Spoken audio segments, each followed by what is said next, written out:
જામનગરમાં ગુમ થયેલી મહિલાના હત્યા કેસમાં પોલીસે આરોપીને પકડી પાડ્યો છે. જામનગરમાં 2 દિવસ પહેલા ગુમ થયેલી મહિલાની લાશ મળી હતી. મહિલાના પુત્ર દ્વારા ગુમ થયાની ફરિયાદ નોંધાવવામાં આવી હતી. શોધખોળ દરમિયાન ચોંકાવનારો ખુલાસો સામે આવ્યો છે. મહિલાની લાશ આરોપીના ઘરેથી જ મળી આવી છે. ડિફેન્સ કોલોનીમાં રહેતી રિંકી દેવી બંટુસિંહ કઠેરિયાની હત્યા થઈ હોવાનું ખુલતા પોલીસે ગુનો નોંધી આરોપીઓને પકડી પાડેલ છે. મૂળ વતન મથુરા, હાલ જામનગરમાં પરિવાર સાથે વસવાટ કરતી હતી. નાઘેડી ગામની દવાની ફેક્ટરીમાં કામ કરીને પરિવારનું ગુજરાન ચલાવતી હતી.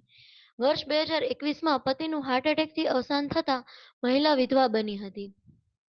આરોપી વિજય ઓડીચ મૃતકના ઘરની પાછળ રહેતો હોવાનું બહાર આવ્યું છે.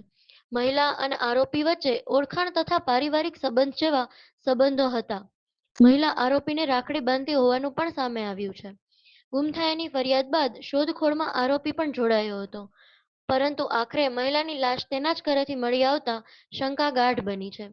પોલીસે મુખ્ય આરોપી વિજય ઓડીચને ઝડપી પાડ્યો છે અને સમગ્ર મામલે પોલીસે ઊંડાણપૂર્વક તપાસ શરૂ કરી છે.